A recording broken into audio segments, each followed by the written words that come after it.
بتلاقي في اخبار متداوله كده، عبد المجيد، حسام عبد المجيد، وحسام عبد المجيد، وحسام عبد المجيد. بص، انت اول ما تلاقي الخبر كاهلاوي هتفكر ايه ده، هو حسام عبد المجيد جاله دلوقتي عرض من نادي روسي؟ هل كده حسام عبد المجيد ده كده كوبري عشان يروح الاهلي؟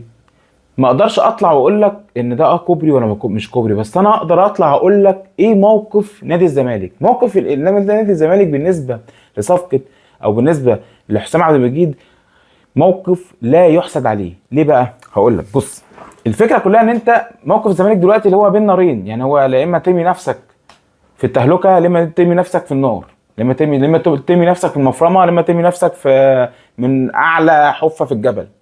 الاتنين يعني مش عارف يعمل دي ولا يعمل دي. دلوقتي حسام عبد المجيد، يا جماعه انا عايز احترف. حاضر، طب استنى شويه. يا جماعه انا عايز احترف، النادي الروسي بعت لي فانا عايز اروح. استنى شويه. طب زودوا لي، يعني زودوا العقد بتاعي. استنى شويه. فانت نفس الموقف اللي حصل مع زيزو هو نفس الموقف دلوقتي اللي بيحصل مع حسام عبد المجيد.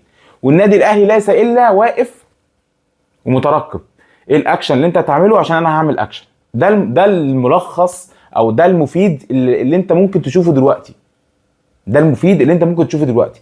لكن موقف حسام عبد المجيد بالنسبه ان يروح النادي الاهلي ولا لا، هو يعني هو ليس الا بس مساله وقت، ومتوقف على ان الزمالك هيعمل ايه. الزمالك لو طلع حسام عبد المجيد هيطلع يروح نادي روسي، يا باشا هو هيقعد 6 شهور وهيرجع النادي الاهلي، خلاص كده خلص. والزمالك لو خلى حسام عبد المجيد في نادي الزمالك، حسام عبد المجيد هو اللي خلاص انا كده مش هحترف، يبقى خلاص يعني زود لي عقدي بقى، او شوف هتعمل لي ايه، او جدد لي.